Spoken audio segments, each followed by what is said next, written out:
Di tanah Jawa, ada satu legenda. Legenda berdarah. Ini bukan cerita perang biasa ya. Ini lebih kayak sebuah drama tentang kehormatan, cinta yang dijadikan senjata, dan sebuah pengkhianatan yang mengguncang segalanya. Nah, kutipan ini intinya banget. Jadi di sini tuh kekuasaan bukan cuma soal mahkota di kepala, tapi soal nyali, soal keberanian. Dan inilah ruh dari tokoh kita, Ki Ageng Mangir. Oke, kita lihat panggungnya. Di satu sisi, ada Kesultanan Mataram. Lagi jaya-jayanya, ambisinya mau menyatukan seluruh Jawa. Tapi, di sisi lain, ada satu daerah kecil yang berani bilang, enggak, namanya Mangir. Disinilah benturan idenya kelihatan jelas. Mataram maunya apa? Pokoknya tunduk, titik. Nggak ada negosiasi.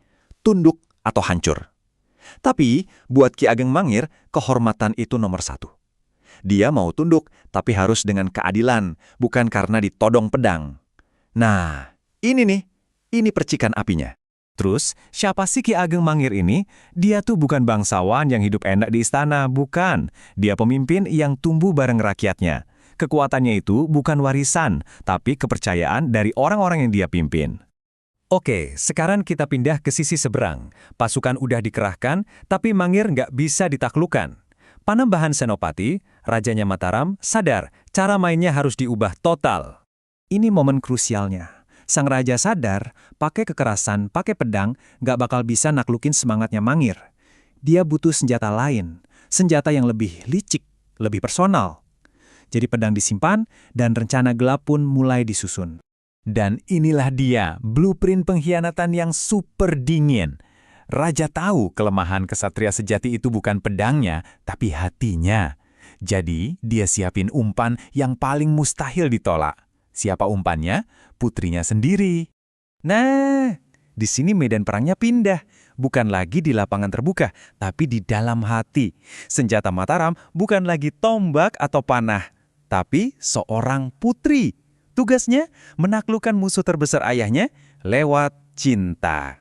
Coba deh bayangin, ada benteng yang kokoh banget, nggak pernah bisa ditembus pasukan manapun. Itulah Ki Ageng Mangir. Benteng itu mulai retak. Bukan karena gemburan senjata, tapi cuma karena satu senyuman. Ternyata, serangan paling mematikan itu datang tanpa suara. Hubungan mereka pun berkembang. Awalnya ketemu, terus jatuh cinta, sampai akhirnya menikah. Pernikahan ini dirayain sama seluruh rakyat Mangir, dianggap simbol damai. Yang mereka nggak tahu, di balik keindahan itu, ada duri pengkhianatan yang siap menusuk. Dan suasananya langsung berubah. Dari yang tadinya romantis, sekarang jadi tegang, mencekam. Babak terakhir dari rencana licik sang raja, sebentar lagi dimulai. Akhirnya datanglah surat itu. Sebuah undangan ke istana.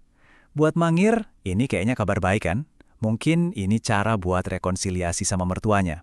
Dia nggak sadar, dia lagi jalan ke jembatan yang sengaja dibuat buat runtuh. Nah, disinilah kode etik kesatria malah jadi bumerang. Demi menghormati mertuanya, Mangir bikin keputusan fatal. Dia datang ke jantung pertahanan musuh, tanpa bawa senjata sama sekali. Tindakan yang mulia banget kan? Tapi di dunia politik yang kejam, kemuliaan kayak gitu seringkali jadi tiket satu arah menuju kematian. Kita semua tahu kan, ini nggak akan berakhir baik. Oke, kita masuk ke babak akhir.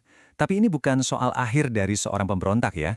Ini soal gimana sebuah pengkhianatan yang brutal justru melahirkan sebuah legenda yang abadi.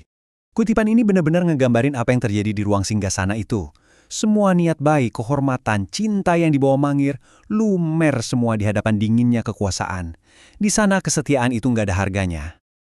Pengkhianatan. Itu yang terjadi. Momen paling brutal. Saat Ki Ageng Mangir sujud hormat ke mertuanya, kepalanya ditarik paksa. Dan dalam sekejap dibenturkan ke singgasana batu sang raja. Akhir yang sangat kejam buat seorang satria yang datang dengan niat damai. Jadi inilah harga yang harus dibayar buat sebuah kemenangan. Ya, Mataram akhirnya bersatu. Tapi persatuan itu dibangun di atas tragedi cinta, tangisan seorang putri, dan darah pahlawan yang dikhianati. Tapi, anehnya, sejarah itu kadang nggak ditulis sama pemenang. Panembahan Senopati emang menang perang, tapi Ki Ageng Mangir yang memenangkan keabadian. Dia nggak diingat sebagai musuh negara, dia justru diingat sebagai simbol perlawanan.